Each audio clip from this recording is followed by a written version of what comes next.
Two people already. Two people already. Four people. Mad Kelt, shalom, brother.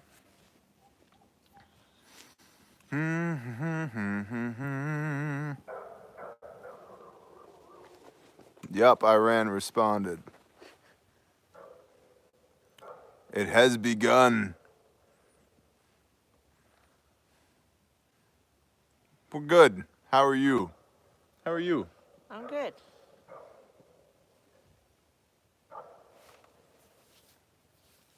Get your phone on you? No. What? So, before we went live, I was, shalom, fighting some cold thing. Hooray, it's Tuesday. Before we went live, I was working my network, talking to some people talking to me. There's your dog. Yeah. Come on, Sam. And Come. question was, shalom. Basically, we're hearing rumors of American airstrikes. And I guess since then, they've retaliated. Is it really that cold there? You can't see my breath currently, but it's right around freezing. So, yeah. Shalom, everybody. Some people emailing you left and right. Yep. So,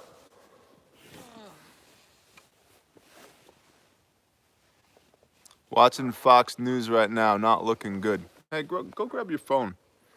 Apparently World War III just started. Nine's on it. She's about to, no, she's in the tub. Yeah, she's listening to music. I don't care. Go grab your phone, please. The Roaring 20s are back. Apparently Iran fired some rockets. No reports of damage as of yet. Guns and diesel, shalom, brother. Iran attacked. What did they attack? Oh, they're launching rockets into Iraq. Okay. Wife and I got our copies of the scriptures. Bless you, brother. Okay, so Iran launching rockets into Iraq is different than Iran launching rockets into the United States. So, in fact, if y'all haven't seen Pastor Joe Fox's most recent discussion on the Iran, Iraq, Israel, United States thing on Patreon, you ought to. Very good intel. At least 12 missile bases with U.S. servicemen. At least 12 missiles at bases with U.S. servicemen. Copy that, McMikey. Well, that's completely different as well. I'll be completely honest with you. I had no idea until this happened. Iraq bases housing U.S. troops. Yeah, that's completely different. Probably staged, potentially. I have Fox on as a Marine. I think we shouldn't be there. They've been fighting for thousands of years. Yeah, I like a glass desert policy myself. There you go. That'll work. Ground-to-ground missiles. Copy. Trucks, right? Were they on trucks? Hey, Bitty Boo. 10 rockets at a U.S. base, but not 100% confirmed, but it's looked like it. Big T may be addressing nations soon. Issue them ice skates. It's been confirmed. Copy. Yeah. What an awesome skate park. Yeah, but imagine what happens when you hit, Daryl. When you fall, ugh. Just received my Balfangs today, now for the programming fun. Download Chirp. Chirp's a good program that I know of. There might be one better, but Chirp seems to work. Yes, your boy is growing so much. Troy Bateman, shalom. Howdy, Daniel. So, C103, shalom, brother. A lot of people just became preppers today. Well, see, this is why we do this. I'm telling you, man, best to be prepared. Old guy, shalom. We're ahead of the curve, right? Everybody who started before right now is ahead of the curve.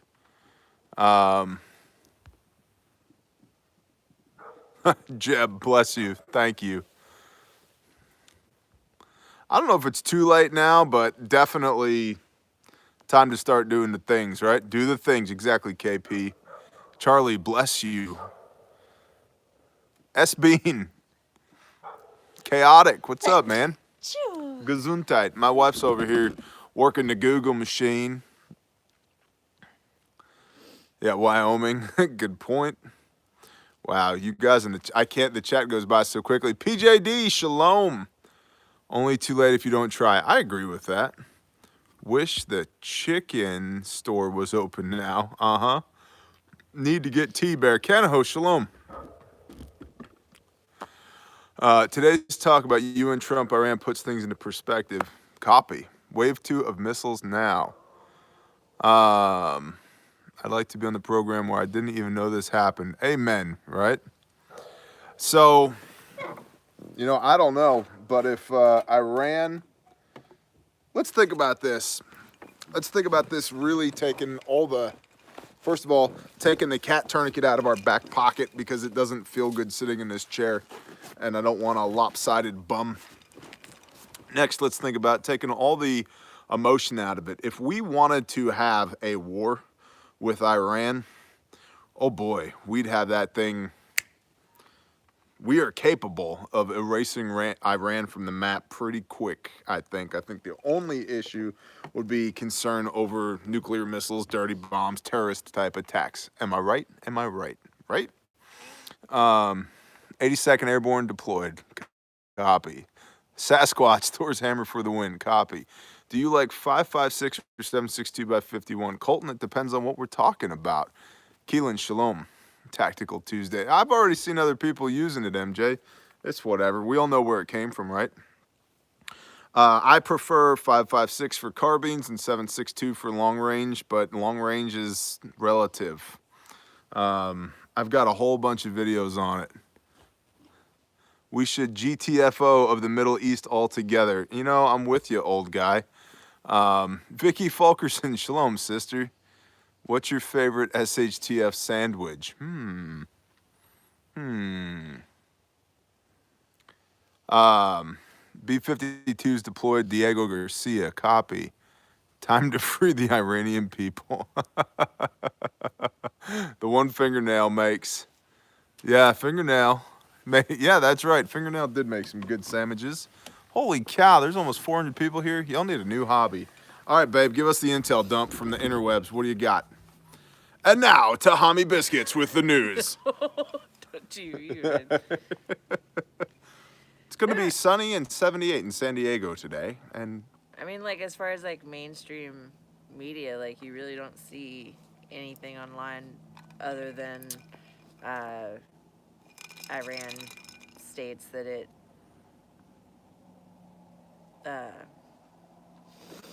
has fired tens.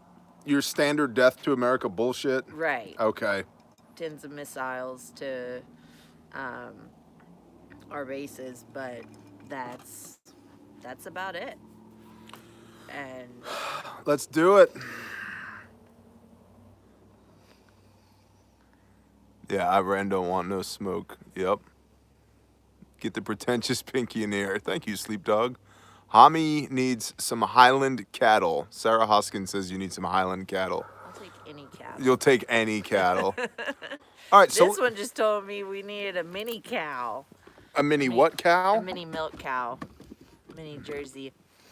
Yeah, let's get one. Yeah. So let's be real tactical, practical. Okay, hypothetically, I'm not saying it did, but World War III just started.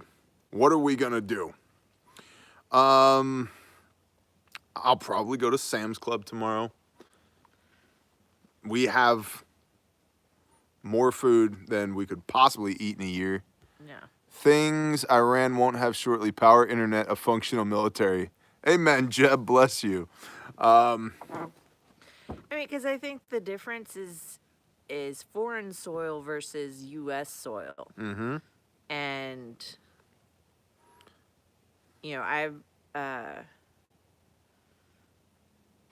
like, I don't even know what I was listening to, but the U.S., for like the first time in a very long time, exported more oil than we've imported. Mm-hmm. So we're not dependent on, Keep prepping, exactly. or we're not as dependent on foreign oil as we used to be.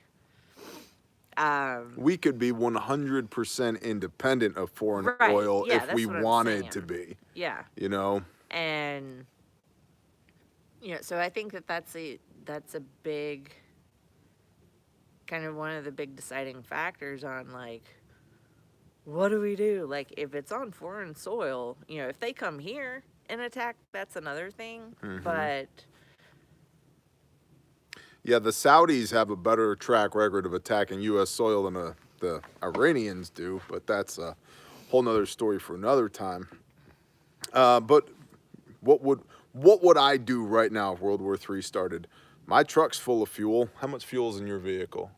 3/4. 3/4, okay. And the Explorer, okay, we might go fill some gas cans. We have a lot of food. I'd probably, like if World War III just started, maybe talk to some locals around here that I've been toying with, talking with about getting some cattle anyway. I'd just go ahead and do the cattle right now instead of the spring. What else is there?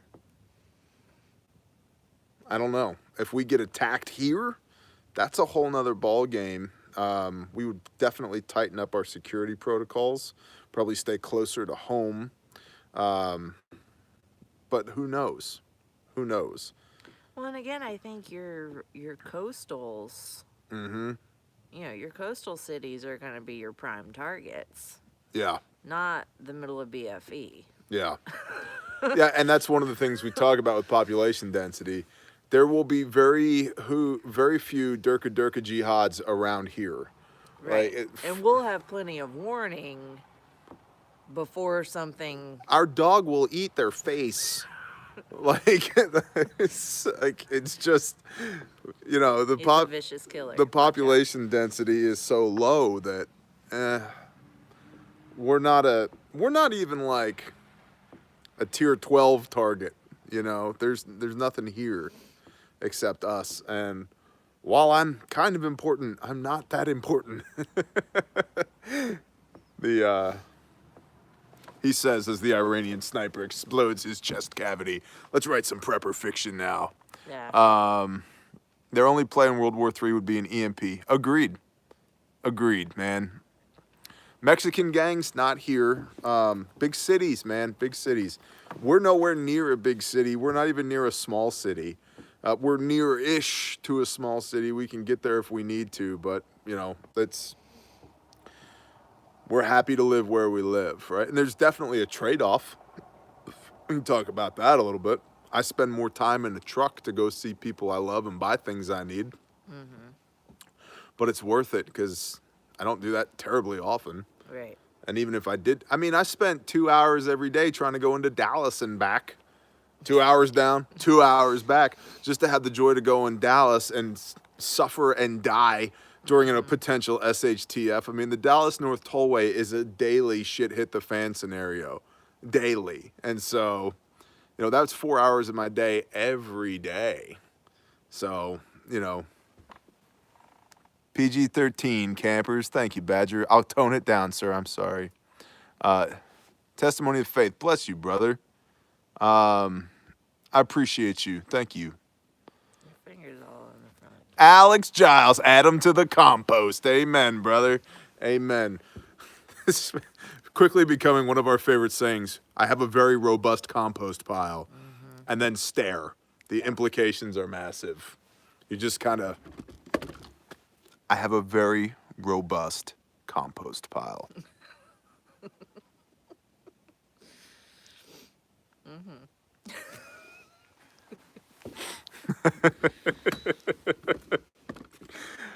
So slow.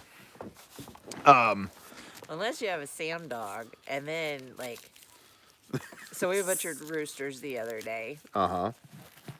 Patreon, stay tuned for that video.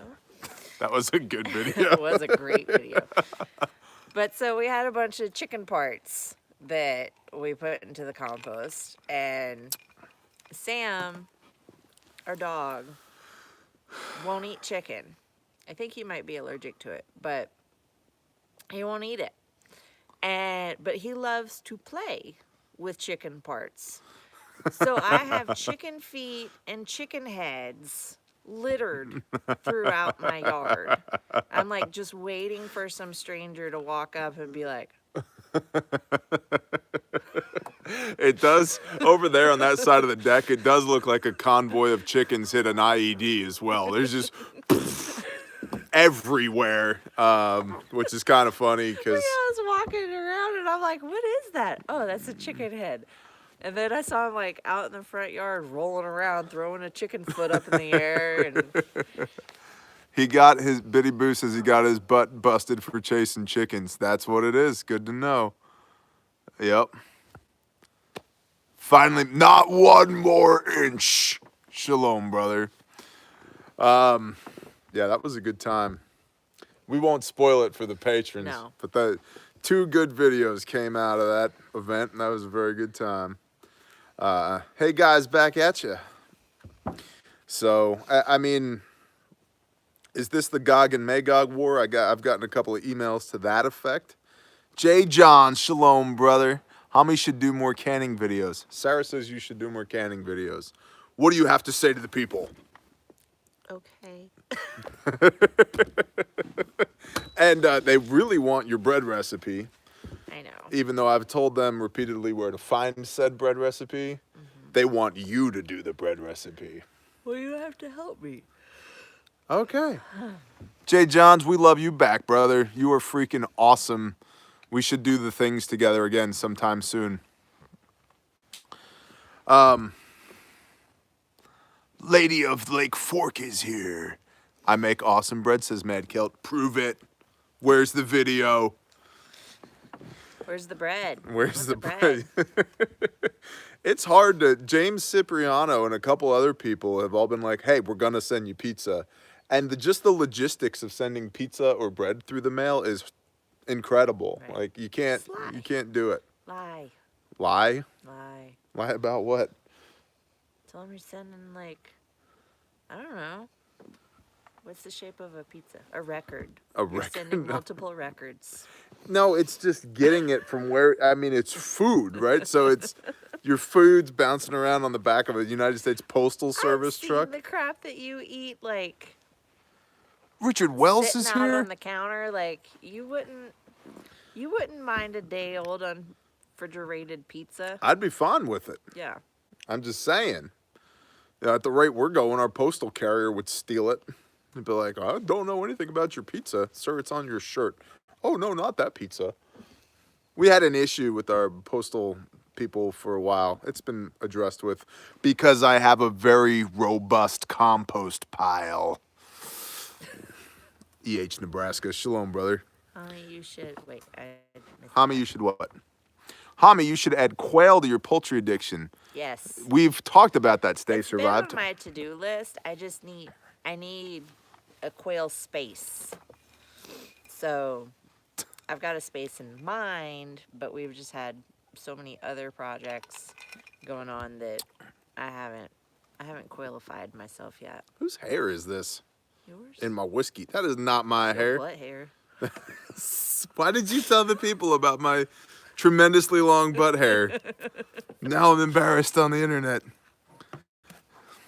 Do you think sniper position will be irrelevant if a war came to the U.S.? I have no idea what that means. I do know that having standoff capability and the ability to project deadly force is always going to be relevant. Other than that, I don't know how to answer your question. Quail have suicidal tendencies. Scarecrow.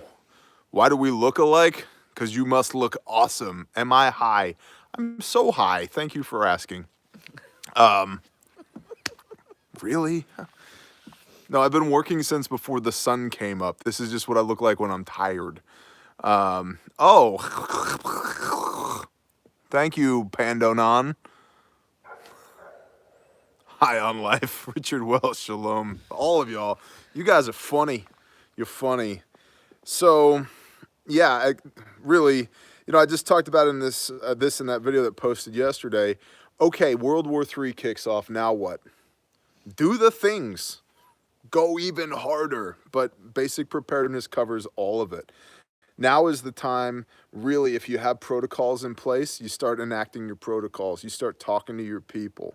You start doing your final system checks, making sure, hey, if we had to spin this bad boy up, we could. Going through your bug out kit, checking the air pressure on your tires, how much truck is in the vehicles. Hey, when was the last time we got that oil changed? We should maybe put one more quart in that thing. Blah, blah, blah, blah, blah. Proactive, not reactive. If there's anything that should be an impetus for us to be prepared, it's moments like this. And this is a great time. We shouldn't miss this opportunity as well to evangelize to those around us who have been sitting on the fence. Now's a great time to say, see, this is why I prep, because sometimes Iranians launch missiles at U.S. military bases. Huh. That sounds reasonable. Still need to feed up, plant, weed, water up, bale hay, cut firewood. You can do it, man. You can do it. Apparently, Iranian, that video yesterday was just what I needed. Militant farmer, bless you. Is Christian identity a valid denomination? Great time to preach the gospel, amen. My wife has had 2 open heart surgeries, but she's interested in getting a plate carrier. Whew. What are your thoughts, recommendations? I would get the triple curve so that there's less pressure in the boob region, because I'm guessing they split her the same way that they split my mom. So get the triple curve, and definitely get the, oh gosh, my mind's blanking. The inserts, the padding inserts, trauma pads. Must be because I'm so high, babe. I'm so high. Gosh, the internet. You high off your ego. I'm high off my ego? Don't pick my nose. You want to pick my nose on camera? All right. Get the triple curve plates for sure. And, I'm a huge proponent of level 4 armor, but probably look at 3+. Not 3A, because that's handgun rounds, but 3+, because that's 5.56 and 7.62 AP armor piercing protection. Many of them have asked how cold it actually is. Do you know how cold it actually is? It's probably not really even that cold. It's not terrible. No. It's probably... I'd say in the 40s. Nah, I don't think it's in the 40s. I think it's in the 30s. You can't quite see my breath on camera yet, so... Low 40s. News Now Oklahoma says it's the low 40s. And now to News Now Oklahoma at the weather desk. Oh, no, you're not here. My bad. I thought you were. That'd be me. I'm the weather Michigan lady. Prepper, shalom. Yeah, you are the weather lady. So how come you don't know what temperature it is? Because I don't have my phone. Oh, see, that's what happens when you lend your phone out to heathen teenage children. Sorry. Jefferson Martial Arts. Level 4 plates when working the gates. Copy. Trauma insert. Thank you. That's what I was thinking about. Bear, have you guys thought about buying a freeze-drying machine? Do you think it's worth it? Good question. Corey, you want to answer that? Yes, I have thought about it. Very expensive machine. For the size we'd be wanting, we're looking, I think it was like $3,500. Last I checked for the large. Million. Oh.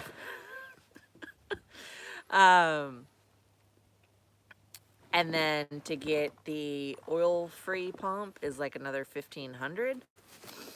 So you're looking at like 45, $5,000 all in. And my concern is number one, they're now on like, I forget which generation series it is. But they've done a lot of learning because they've had issues. They only offer a year warranty, which most high priced appliances like that, you're gonna get a lot longer warranty. So that tells me that they may not be that confident behind their technology just yet. And for that kind of price range, I would expect at least like a 2 to 5 year I warranty. can go to Lowe's and buy a cheap refrigerator with a 5-year warranty. Yeah. You know, So, and people have had some issues as far as the pumps. the pumps go. I know, like in the first generations, where the trays set was tilted, so your food would run back, which wouldn't allow for an even drying. And so they've corrected those types of issues, but I feel like maybe there might still be more that they haven't quite ironed out the kinks on yet. So while I'm very interested in the technology and in having one, I've just kind of had to like caution myself and kind of pump the brakes and just wait and see on what they end up coming out with next. I can buy a good used farm tractor or backhoe for the same price as buying a freeze dryer. Yeah. And And I know a lot of people that have them that love them. So that's kind of where I'm like tossing it. It's like, do I go ahead and make the jump, but just my personal opinion is they're still ironing out some kinks. yeah, And until they get all those kinks ironed out, I will save my $5,000. so somebody asked, what is your opinion on ducks for eggs and meat on the SHTF Homestead? I hate ducks. I hate them. Like I know that there's other breeds of ducks that like are better, more docile, things like that. But I really, really just hate ducks, and they're messy. They're dirty. They stink to high heaven. I just don't like ducks. I hate their guts. Yeah. I hate them. They're loud, obnoxious. The only poultry I hate more than ducks are guinea hens. I hate guinea hens with a passion. There's a thought that, well, they're great watchdogs. My watchdog doesn't go off when the wind blows, when the leaves shake. Water. Here, there's some water right here. When just whatever. When somebody walks out of the house, they're not great watchdogs because they alert to everything. Therefore, every time they alert, you ignore them. At least I ignore them or try to. I hate them with a passion. And ducks are only slightly better than that. I can't stand them. They, like you said, they smell terrible. They make a mess. They absolutely destroy any water source around them. They're not personable. They don't want to know you. I hate them. I'd much rather have turkeys. Turkey eggs are big. Turkey eggs are tasty. Turkeys are docile. They're smart. They're excellent foragers. They taste great. You get a lot of meat off of them. They reproduce well. They don't destroy their water sources. They intermingle and coexist with other species well. I'd rather have a turkey than a duck. Quail, that's why I've been interested in quail. Turkeys are awesome. You're right, Jay Johns. Goat meat is good. You've never had katahdin meat. Michael Harris is here. Shalom, brother. You need a massive pond in order to have ducks not be nasty. Copy. Pretty much, yeah. Squirrel is good, but not Torah. Agreed. Agreed. I ordered a salad today and for lunch, and I got it, and I took my first bite, and I was like, ugh, bacon. It's like, gosh. Please to remake. Are turkeys noisy? No, not really. No, they're not. And I mean, we've got the broad-breasted, like the meat bird turkeys, and then we also have heritage breed turkeys. Ammoman.com, And Scarecrow, ammoman.com. Go ahead. our Tom probably makes the most noise out of all of them. Patty, we are aware. Thank you. But, like, even him, for the most part, he's quiet unless I talk to him, in which I'm like, Yeah, and then I'll talk and then he'll back. talk back.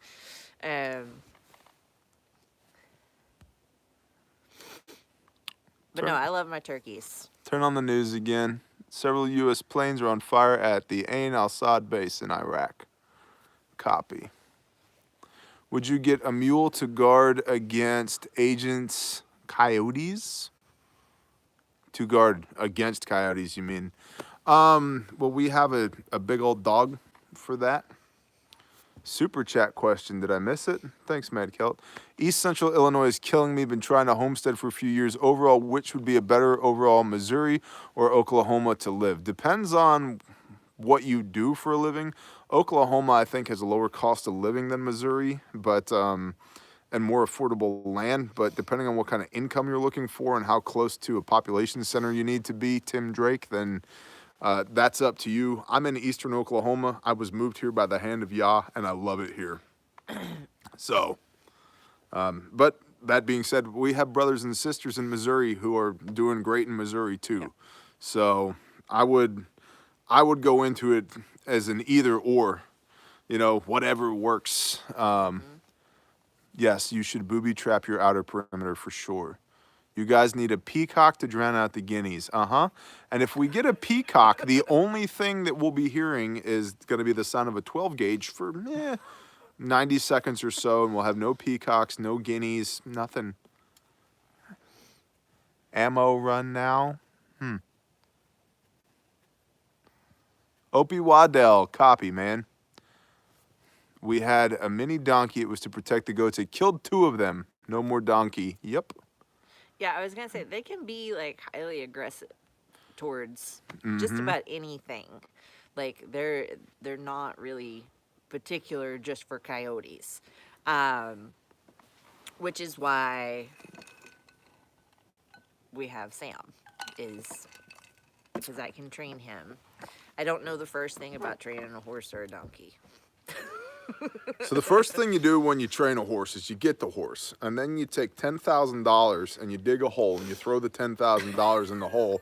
You douse it with kerosene and you set it on fire because your dumbass just bought a horse. And then you start training the horse. We had horses growing up. Texas did reclassify horses as a luxury item and removed the tax, what am I looking for? Agricultural exemption for people who owned horses in Texas, unless you could prove that your horse actually worked because they are a luxury item. And I was like, and now I know people who have skidded logs and cut timber with horses. That's really cool. I know people who have draft horses that pull plows, and that's really cool. And those horses are awesome. The rest of them are big, expensive living toys that people pour. They're like boats with hooves. Like that's what they are. And we all know that boat stands for bust out another 1,000. So it's the same thing with horses, man. You should only be really worried if you have a jihadi training camp near you. And that's the case, move sooner. Probably an accurate statement. Justice is really worried about sleeper cells. Alpaca lips. How would you disguise yourself sufficient at Homestead to avoid from being preyed upon? Well, I think the best defense is a good offense. So if you want to come prey upon us, that's cool. I have a really robust compost pile.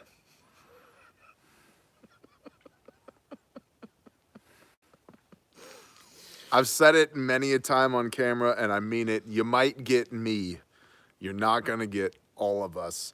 You and your 12 Spec Ops, spaceship door gunner, Marine Corps Raider, whatever make-believe fantasy we're living in, 12 of y'all. I'll still take my tribe any day of the week. You might get me, you're not getting all of us. And God help you if you do get me, because vengeance is mine, so saith Yahweh, but he does use subcontractors from time to time.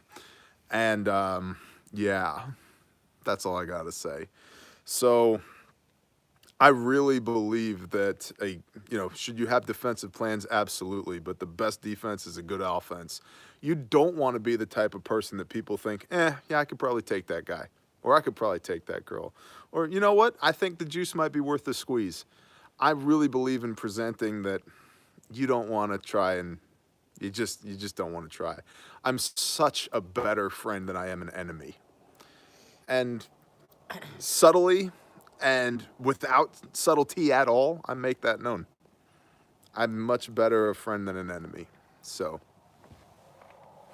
overall living, shalom, brother. Shalom. Real life and Hollywood don't mix, right? J. Johns, don't lie. Just because 550 of our closest friends are here, you know you'd squeeze it. It's like Charmin, bro. It's like Charmin. Earl's daughter is here. Shalom, sister. Shalom. No better friend, no worse enemy. Amen. Own the night is another good one. Amen. That's it. I'm starting a compost pile. Tacticalcomposting.com. Somebody buy that URL. We're using it from now on. Shalom. I'm a nice guy until I'm not. Exactly. Tribesman, shalom, brother. Okay. Joint Chiefs of Staff Chairman is arriving at the White House. Cool.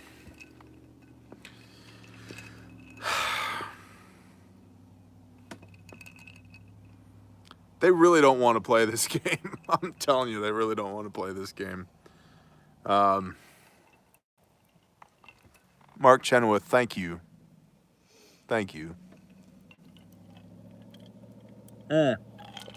That's funny. There are a moderate amount of 1 and 2 horsepower vehicles around here, Amish vehicles, because they run on horses. Ha ha ha. I get the joke there.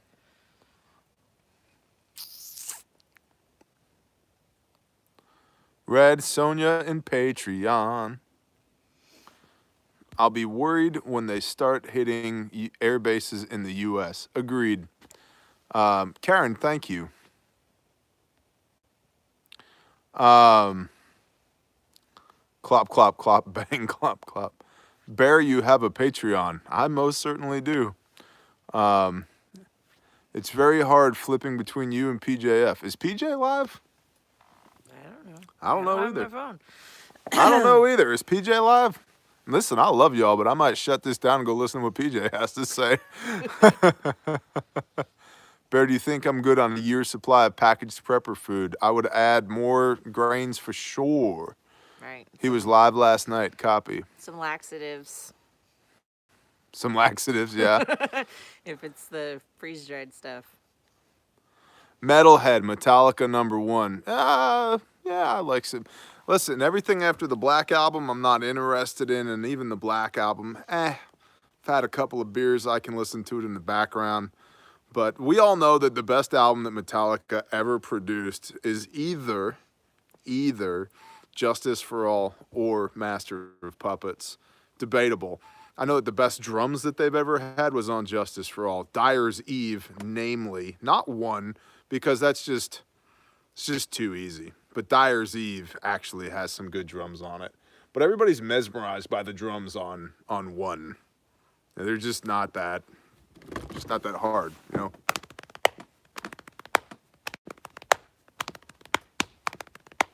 There's nothing to it. There's nothing to it.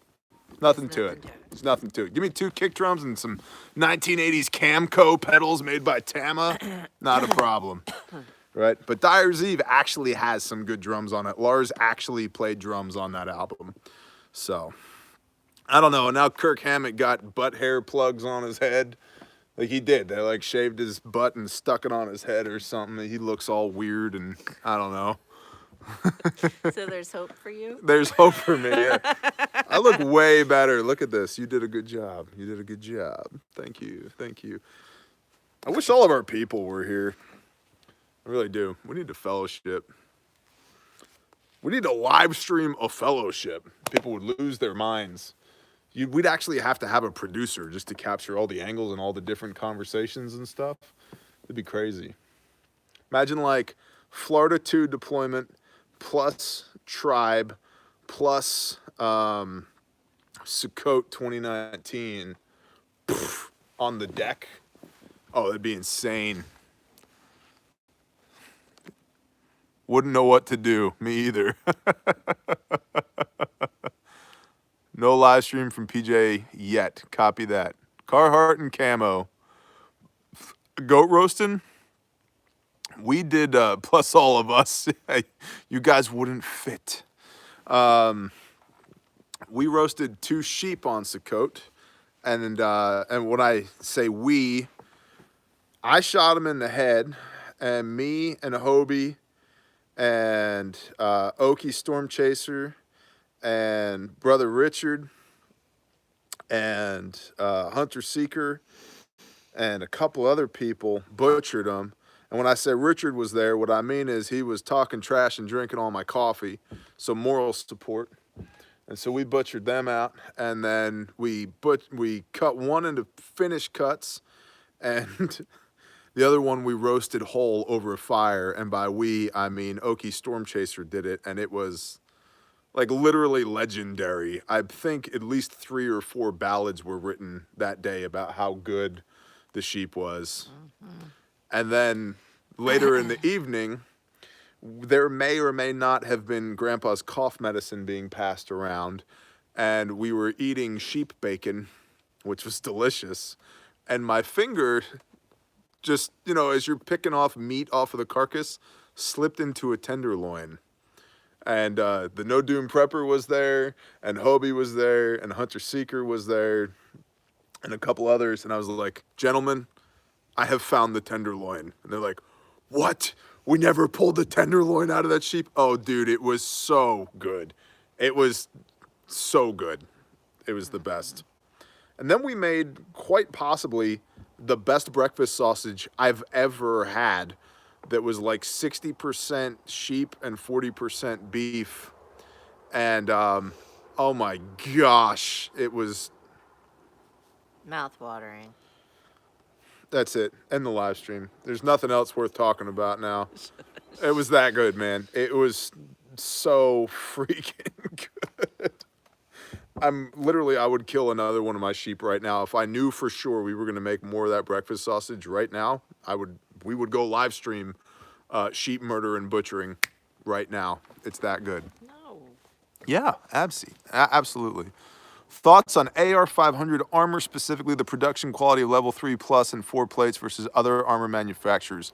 My thoughts are you should go to adventurefrontier.com and buy Spartan armor from them because it's really good armor. We own some of it, and adventurefrontier.com is owned by our brother Travis, and he's a really good guy. So if you're going to spend your money with anybody, you should spend it with him. That's my thoughts on it. No, my kids are not homeschooled. Nope.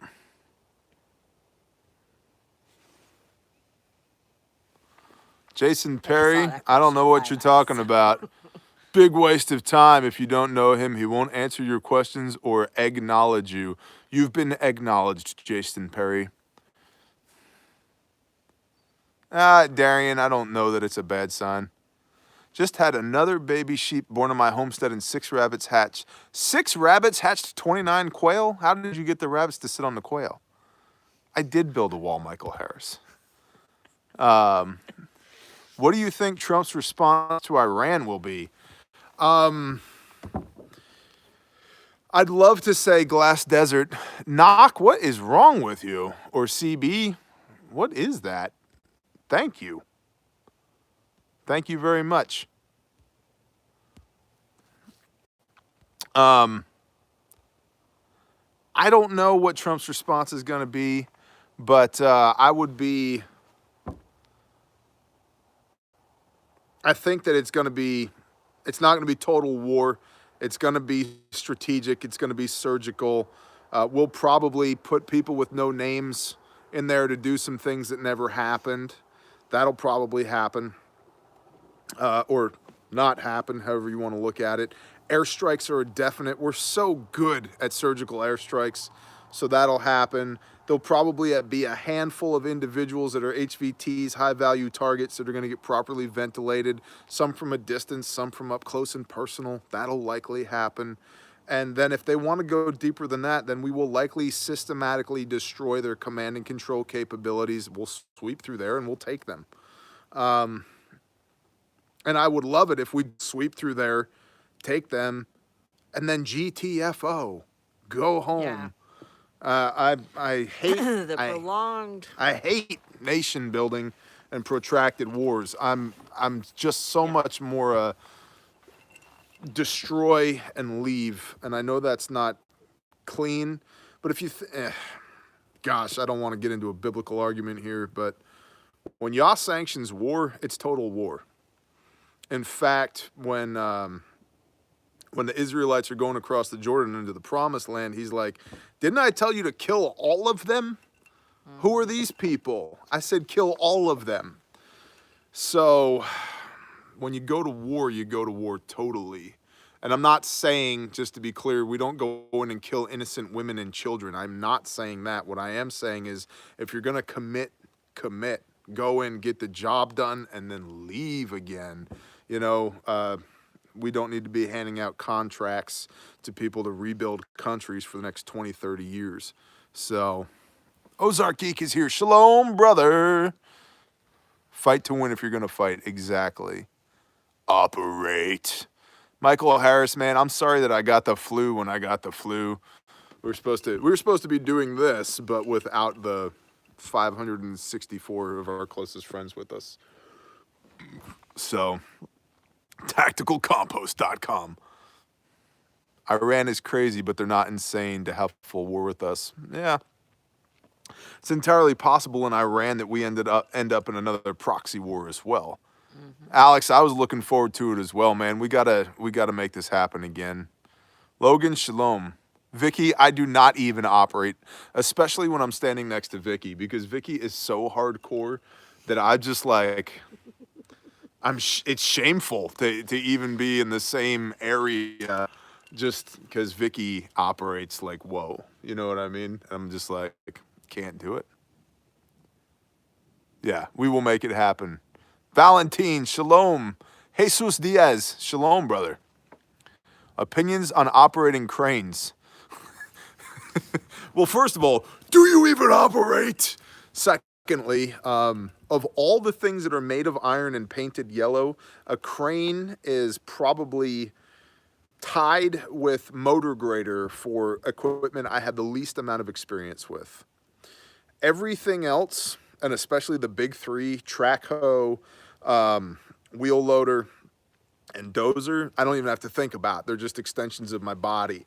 But motor grader and cranes, there's a lot of levers in there, man. Like a motor grader, you need to be some kind of Hindu lowercase g god in order to operate one of those things. Master. Yeah, like, my name is Vishnu and I like to grade the roads. You know, like there's like 18 levers and 6 pedals and a steering wheel, and then there's a horn and backup alarms. I'm like, how the hell do you know, it doesn't. And then it occurred to me, oh, you don't touch all the levers at one time. You set everything with the pedals and the levers, and then you just drive forward, and it just perpetuates whatever you set it at. That's what it makes it as it goes forward. And it took me a while to like figure that out, because everything else you actively operate. Anyway, and then when it comes to operating a crane, I've run a couple of small cranes, like 60-ton wheel cranes, but I haven't run big cranes. Now, we've had huge cranes on job sites, like 1,200-ton capacity, 525-foot jib height cranes. Huge. Hazmat is here. Hazmat knows how to operate cranes. Nice. But I've not run any big cranes. I wish that I knew how to, but for what those things cost compared to my complete lack of experience with one, it's pretty much 0.0% chance that anybody in their right mind lets me hop into one and play with it. So, ergo, we need to go confiscate a big crane. We need to midnight requisition a very large crane. Yeah. So let's do it. And then we'll pull it in here and it'll sink. Yes, that will happen. Extra Special Forces Power Ranger tab and attached to SEAL Team Slick. Good for you, man. Huge. Secret squirrel mission. Can operate a motor grader. Learn skill, not impossible. Robert Martin's, I believe it. I've just had very little time with it. Tremendous. I think that if somebody owned a dozer, a wheel loader, a track hoe, and a dump truck, and applied sound business principles and operated with honesty and integrity, you could take over the world. Like those four things, there's just very little you can't do. Rat Trap, we love you back. Any thoughts on the new Ruger 5.7 other than Ruger does what they do best and copied somebody else's design and produced it for a lower price than FN in this case? No. I've never fired one. I know they're brand new. Apparently, Coleon Noir is wondering whether or not it should be his new bathroom gun. But aside from that, I have no idea. And I think the 5.7 cartridge in general is a boutique round that's never going to have any mainstream traction. And really, you should probably have a 9mm, a 40, or a 45. That's really what I think. Yo! Back at you. You just echoed. Words on bioigestion. I saw that question come back around a couple of times. Hang on. Have you prepared for your children's continued education during a long SHTF, math, history, etc.? Why don't you answer that while I pee off of our deck because America? Just don't let the people hear you. You know that. I'm going to grosses them pee out. so loud that the people in the next county are going to hear me. It's going to sound like a cow pissing on a flat rock up in here in 3, 2, 1. Go ahead. Okay. So as far as preparing for kids' education post SHTF, yes, to some extent. Whereas, like, I believe book smarts are important. I believe also that real life experience and doing is of equal importance. So, you know, I think out of all of them, math, science, and history tend to be one of the most important as far as book smarts go. And in which case, I have a walking, talking encyclopedia that is great with all of those things. Sorry, babe. And, you know, post SHTF, if there would be emphasis on book smarts, but a lot of it's going to be real life and kind of tying in the math, the science, the history concepts with that, as opposed to like schooling. So I think we would transition into pretty much an unschooling or kind of homeschooling type scenario. A lot of people are unschooling their kids, simply taking their kids out of school and then directing their schooling, their education, however they see fit, which is pretty much how it used to be back in the day anyway. And I agree with that, but then I don't, because it's like your dad deciding what you should do with your life, Right. and not you, and only gearing your information in that direction, and not like, I like the idea of school because it allows the kids to, you know, figure out what interests them and what they, you know, and then they can focus in that. So I think it's really important to point out, though, that we constantly and consistently are making sure that our children understand, though, that your teacher is not God. no. Just because somebody said something to you with the voice of authority, me, Pastor Joe Fox, anybody else, go independently verify. And children tend to believe everything their teachers tell them, and that's dangerous. And so Yeah, we but let my teacher said exactly. yeah. And so we tell them all the time, when it comes to your hierarchy of believability around here, there's us and then your teacher. Okay, we outrank them, regardless of, okay, that's the math teacher. I probably know more about math than the math teacher does. And that's not being egotistical, it's just a fact. Yeah, he's a math genius. Like, So seriously, y'all. don't tell them that. It works in my favor if they think I'm a dumb redneck in the middle of nowhere. So Yeah. don't tell them that I'm actually smart, okay? You're going to lose subscribers. People are going to hop off the live stream. And I just like to hang around and drink some whiskey on my porch every now and then. Yeah. Which I do. And we have thought about homeschooling. The homeschooling would fall on to me as a job responsibility. And I don't want it, quite frankly. I'm happy with our kids' education system here and happy with the teachers that they have. And I don't have the patience for my kids 24/7. Like, I think it's important to say, though, and we've talked about this, our kids have a good school. Yes. They have good teachers. Well, and my kids are important to me. Like, I want them to have the best that's available. And I honestly don't feel as though me teaching them would be the best thing available. I mean, I'm just saying, like, I've got 50 million other things to do other than School them. I do school them when they're home with me. Like, education is a constant part of our family, but just having that I can't do it. I suck at math unless it's a tape measure. Can you add fractions, though? Or do you go with it's a tick plus a ticky tick on the tape measure? You know?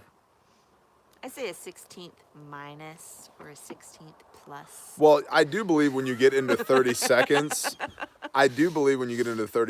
it makes sense because most tapes aren't marked with 30 seconds to say it's 11/16 plus. Yeah. Right? Or, it's 3/4 minus. And most people can't cut that accurately anyway. You're dead to me, coyotes. Please this is the best live stream ever. We're going to murder those coyotes. Bring me an AR, woman.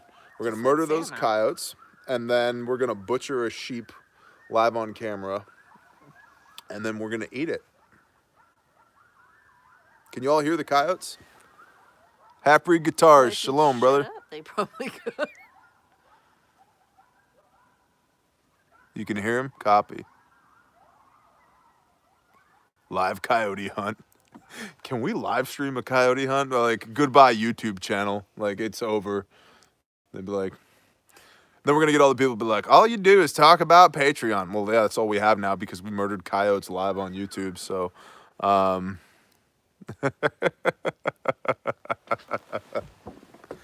anywho,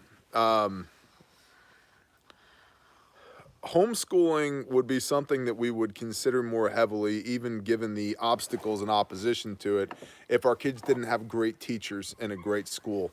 They have great teachers in a great school. I'll give you an example. When we first got here, there was a kid in my son's grade that was giving him a hard time.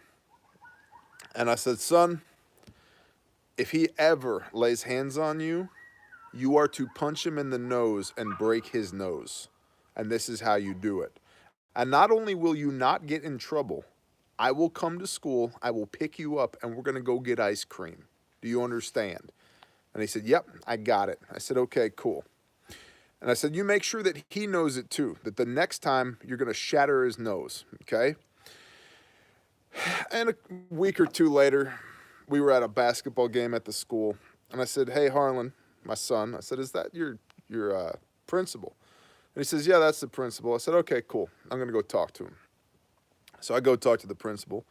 I said, hey, sir, you the principal? He says, yeah. I said, my kid is that kid over there. He's having a problem with this other kid.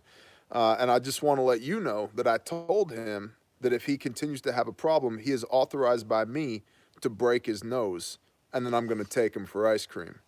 And the principal looked me dead in the face. He goes, thank you for letting me know.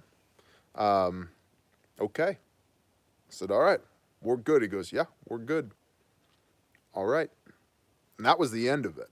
There was no, well, we're going to sue your kid and we're going to sue you and blah, blah, blah. And how dare it was settled by men like men. And you know what? Haven't had a problem with that kid anymore because he knows next time he's going to get his nose shattered. So our kids go to a good school. They pray before sporting events. They pray in the morning.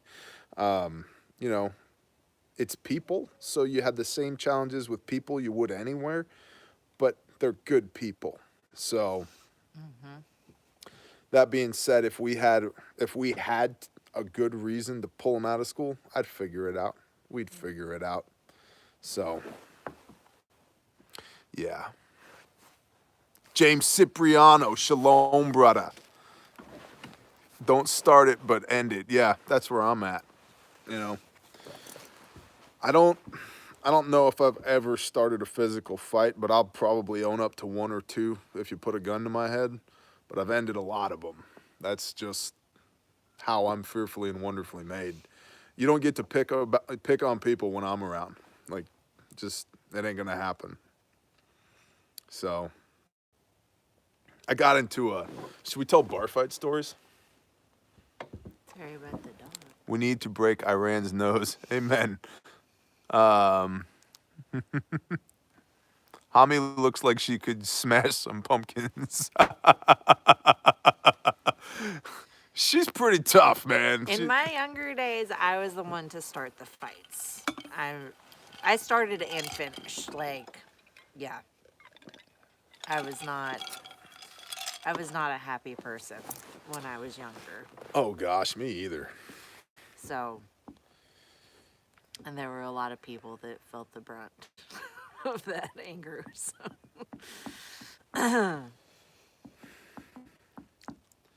If you needed to get your butt kicked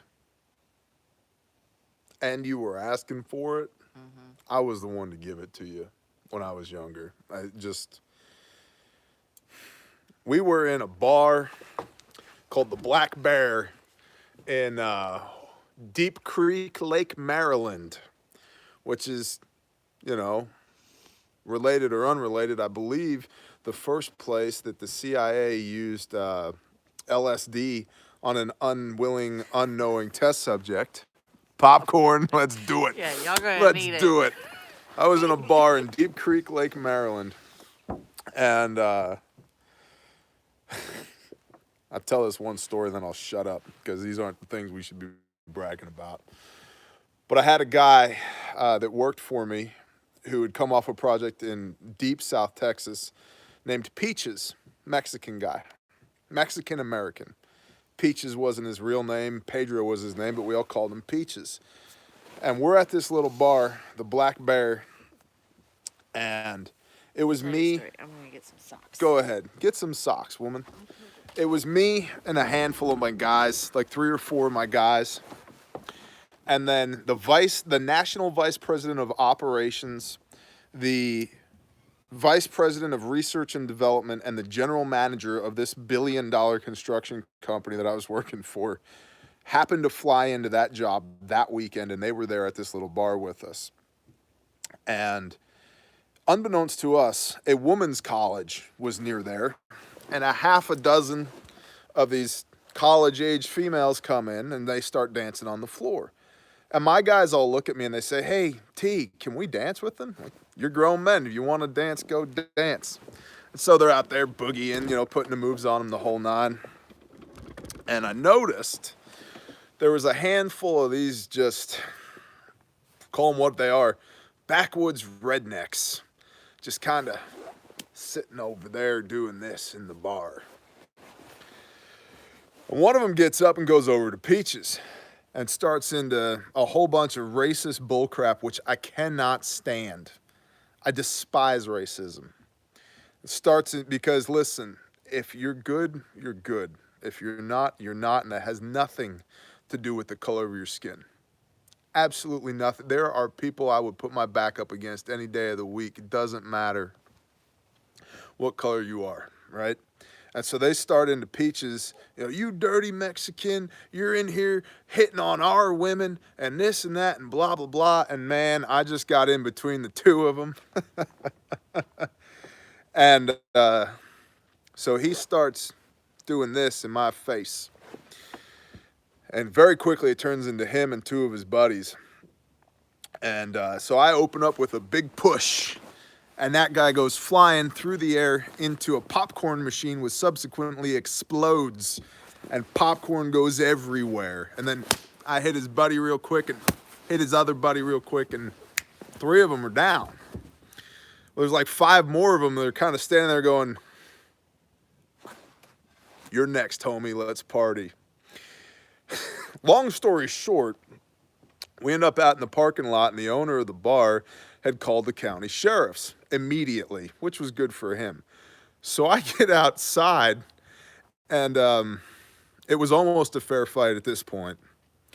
And the sheriff comes sliding in sideways into the parking lot, hops out of his car, draws his service weapon, and goes, "Get on the effing curb!" I'm like, "You got it, man." And apparently the report had been called in that I was trying to stab these people, which was funny because I did have a belt knife on. I said, "Hey, man, if I'd try to stab these people, they'd be stabbed." And then 4 state troopers showed up, and they talked the sheriff down so that he didn't shoot me. Not that he had good reason to, which was cool. And the state boys were like, "So what happened here?" I'm like, I threw that guy, then I punched that guy, then I punched that guy, then I elbowed that guy, then I punched that guy, then I punched that guy, then I punched that guy, and then that guy got here and drew his service weapon, and then y'all got here. They're like, "Oh, cool, okay. Everybody needs to go home." Yes, sir. My boss, VP of National Operations, comes up to me and he goes, "I have never seen anybody throw another human being that far in my life." Yes, sir. So don't pick on Peaches. Don't pick on my people. Aaron Martin, shalom, brother. Don't pick on my people, because I'll let a lot of stuff for myself go, but man, you don't pick on my people. I abhor a bully. I hate a bully. I can't stand it. Can't stand it, won't stand it. If I can do something about it, I will. So, yeah. Don't anger the bear. And it's important, I guess, if we're going to go here, let's go here. It's important to understand that, yeah, I had a belt knife, man. I had a fixed blade knife. I could have stabbed as many people as I wanted to. I didn't, because I'm not a psychopath. We weren't having a stabby contest. We were having a good old-fashioned bar fight. Bear 8, them 0. So I did get into a fight with 9 naval pilots at Kingsville Air Station, Texas. But I'd hate to besmirch their storied careers with telling that story. But suffice it to say, me and my dad beat the ever-loving tar out of 9 naval air pilots because they were picking on my buddy Tommy from Massachusetts because he talks real weird and stuff, and all he was trying to do was drink some LaRue blackberry brandy, and they were just kind of being jerks to him and blah, blah, blah, blah, blah, blah, blah, and next thing you know, there were pilots flying all over the place. That was fun. Poor seaman. Scarecrow, amen. I did get in a fight with 9 bears in Alaska outback. Copy that, and you're still here to tell about it, huh? Teddy, bless you. I was the consummate diplomat. Bless you, brother. Yeah, I was not. It actually took me a long time to learn to talk with anything other than my fists. I would get so enraged, man, at the just the injustice of it. You know, still hate. I hate seeing people taken advantage of. And when people are in a position where they can't do anything about it, it's like people think that you got to be a superhero and wear a cape to go save the world, and you don't. You save the world one soul at a time, man. One person at a time. You make it clear to one person at a time, you're valuable. You are important. Your life has meaning. We need you. You are worth standing up for. You have an advocate. I will fight for you. That's how you save the world, man. So, but I digress. You know, they want superheroes, and they don't realize we are all superheroes, man. So,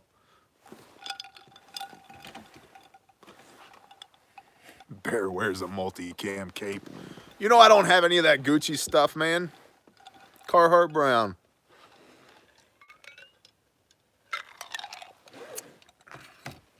So, has the world ended yet?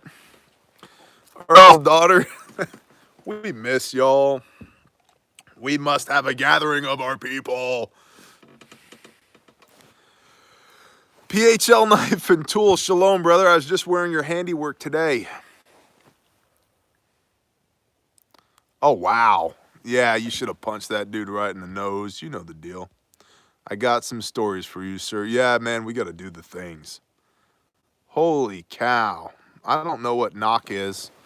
Thank you. It's Norwegian. Is it? Yeah. I have no idea what the conversion rate is. Oh, I mean, like, it's not a lot. Okay. I think the, like, 200 was, somebody said it was, like, 22. Cool. Well, thank you. But, yes, still thank you. Yeah, Cameron, we're aware. Thank you.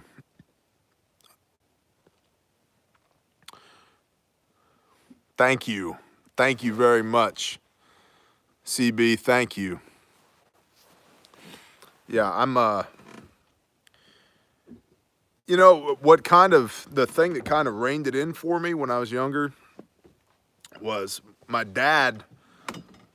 My dad is just the kind of guy, he's had his own storied past, but he got into lots of fights when he was younger.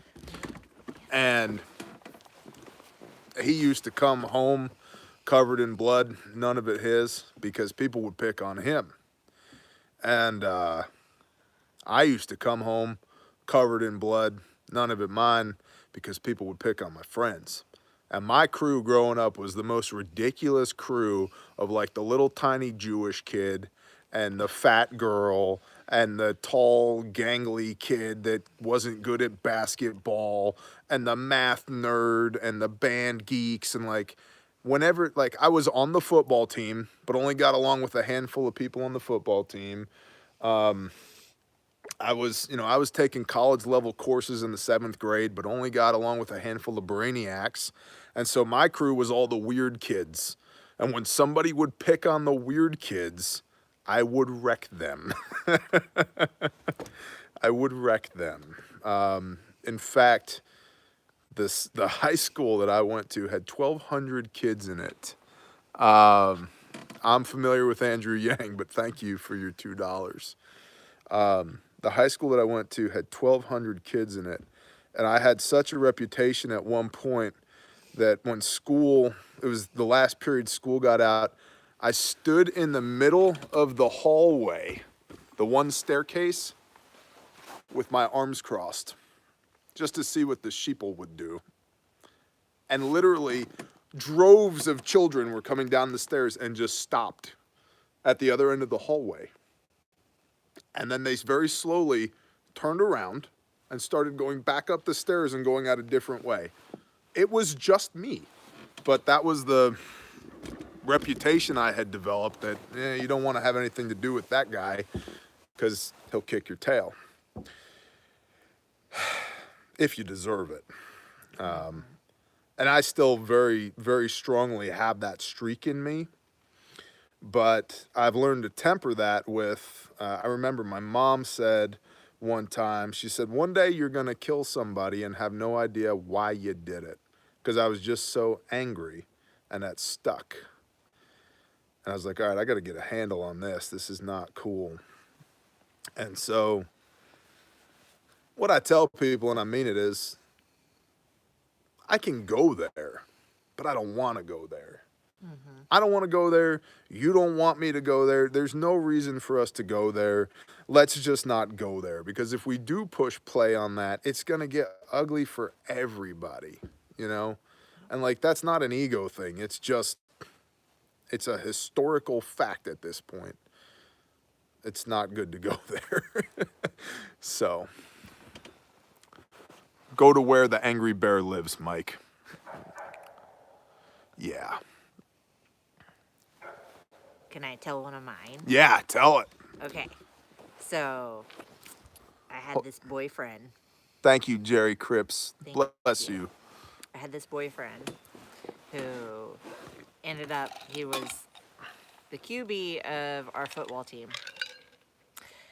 And he was talking a bunch of smack about me one day after we had broken up. And word got around to me of the things that was being said. And I was walking down the school hallway and saw him bent over into his locker. And I filled with rage. And I took off running down the hallway, drop kicked him, slammed him into his locker, bent over, and dislocated both of his shoulders. Because you have so much self-control. I have so much self-control. And then just walked away. But, yeah, I mean, and I think just about anybody is capable, like, we all kind of have that threshold. And it's, you know, you can contain yourself until you cross that threshold. And then once you cross that threshold, the gloves are off and people are getting hurt. But see, there's a thing that happens when you become comfortable with violence. Like the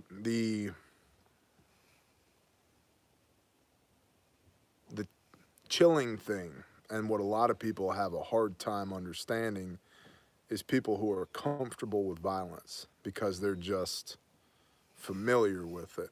It's like an old pair of jeans. Mike, bless you. Thank you. Here. If Bear had a cape, it'd be made by Condor. Copy. What? Yes, she is, Michael. Thank you. I'm waiting to hear. What do you think of the new Colt Python? I have no idea. Yeah, after a while, it's like taking a shower, no sweat, right? And then then you have to balance the comfortability that you have with violence with real morals and ethics, so that you're not employing said violence for reasons that you're distracting me, for reasons that are not justified. And then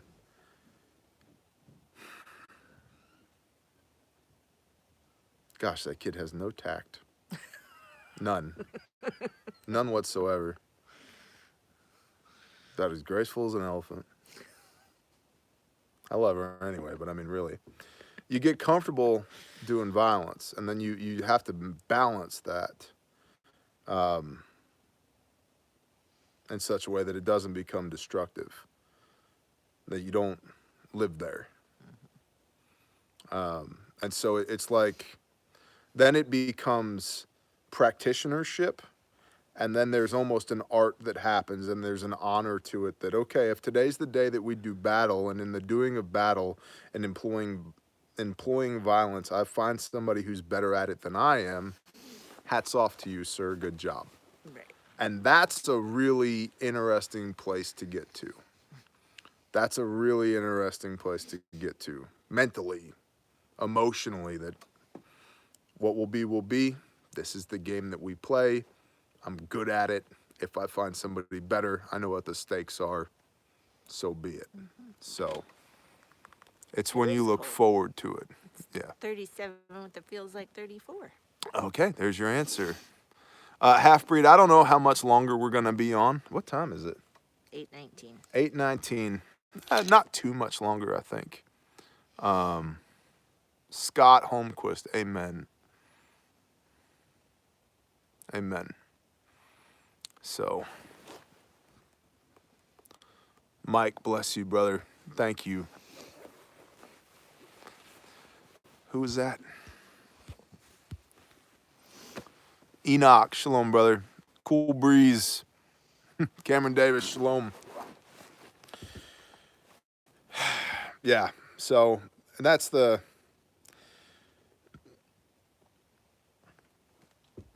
When chaos is on your doorstep, the people who are cool, calm, and collected, it's like, those are probably the guys you want to hang out with, the girls you want to hang out with, not the people that are like, it's World War III, and what are we gonna do? And I don't know, and blah, blah. It's time to do the things. It's like, bro, you are already a liability. I need ear pro just to stand near you. Shut up. Like, no, thank you. I'm good. You know, and this will be the bow that we tie on this evening's broadcast. If you're squared away spiritually, none of this shit matters anyway. Now, I want to have as many full days as possible with the people that I love. I mean, really. I want to watch my wife grow old, right? I want to watch my kids grow up and hang out with my grandkids and my great-grandkids. I want to be buried underneath that pine tree right there 70 years from now. But the worst case scenario is you send me home to my creator where he goes, hey man, been waiting on you. Here's your armor. Here's your battle axe. Please go kill things for the kingdom. Yes, sir. Sounds good. Thank you. And so I don't want to go home yet. I like this ride. I really appreciate it. Like, I really like life. Life is worth living, and I love the people that I get to live it with. I'm thankful for it. But worst case scenario, I go home. And so it's a deeply neglected prep because so many people are squeamish about talking about it. But what is the disposition of your eternal soul, man? You know, we should stack beans and bullets and band-aids, man. But when was the last time you flipped through your Bible? When was the last time you prayed, you talked to your creator, right? When was the last time you begged forgiveness or asked for salvation, right? And so that's the most important thing, man, because if the world never ends, but you fail to live a life filled with purpose because you don't know why you were fearfully and wonderfully made, because you don't know your creator, because you don't know your Messiah, that sucks. That sucks. It's pointless. You're just spinning your wheels. And so I love my life, but I'm not afraid of death. And that's probably the most powerful prep there is. Does that make sense?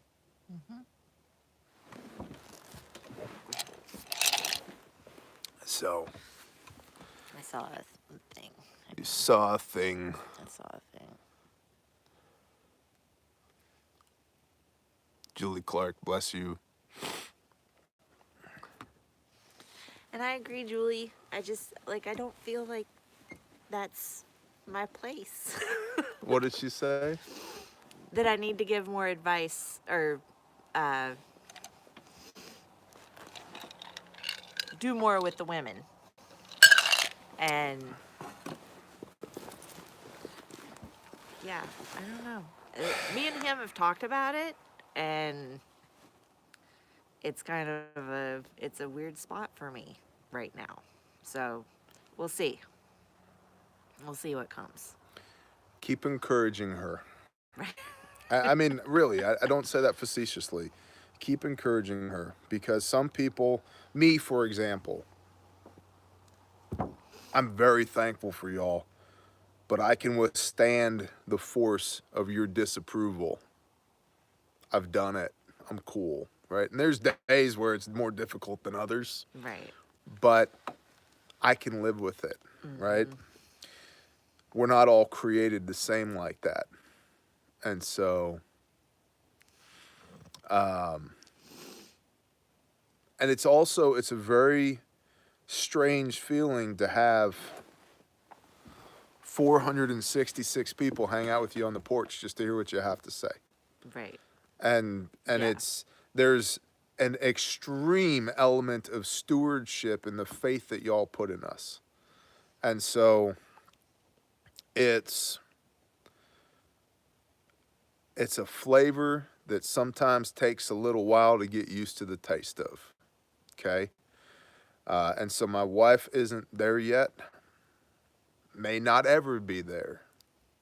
But we're doing the best that we can. Okay? Yeah. That's why we do Homie Tuesdays, so I can get your input on stuff on Right. Patreon. That's why, you know, Homestead Thursdays on Patreon. I mean, you make a good showing on Tactical Tuesdays on YouTube. But as far as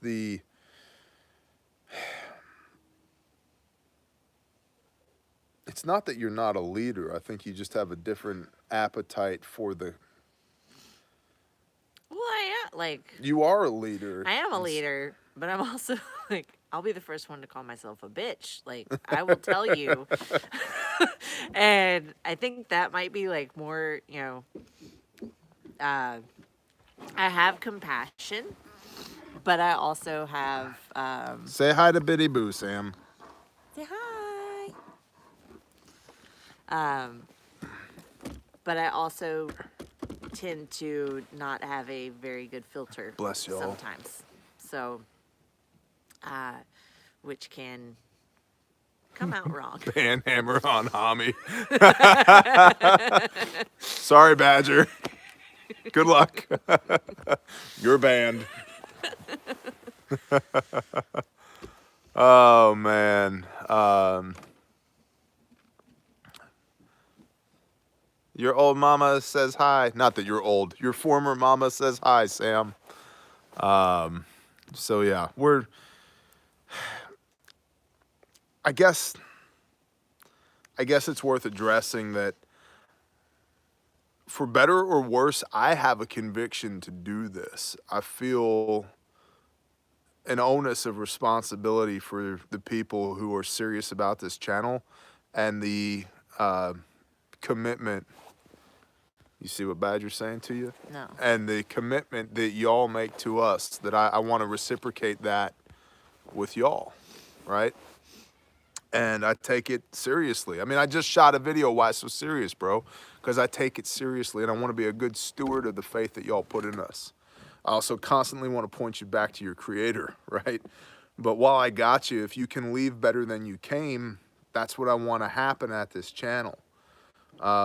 But that's my conviction, not necessarily her conviction. And it's not that she doesn't support me in that, but she does. It's just the actuality. You want to say hi? No. No? Okay. She just wants to be with Mom. Oh, okay. Well, Mommy. I think it's time for us to go. Okay, you don't have to.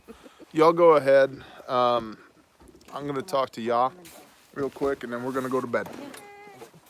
No, I'm coming with you. Come here. Okay, you just want to sit? Oh. You good?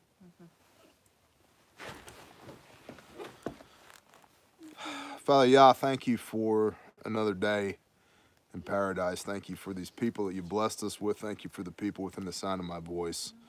Thank you for land and for provision and blessing and tribe and friends and family and brothers and sisters and loved ones, Father. I pray that you would protect those of our men and women who are deployed overseas, who are in harm's way right now, Father, and that you would guide the presidency and the people who are advising him that whatever will be your will be done, Father. A king who abhors your laws is an abomination, says Proverbs. And so, Father, I pray that you would make yourself manifested in that situation. Thank you for the opportunity to do what I do, Father. Thank you. Father, I pray that you just continue to speak truth into our hearts, that you would minister to those of us who seek your face, that you would guide us, that you would steward us, that you would bless us, and that you would protect us. And I ask all these things in the name of Yeshua HaMashiach, of Jesus the Christ. Amen. Amen. Good night, y'all. See you guys soon. Thank you for everything.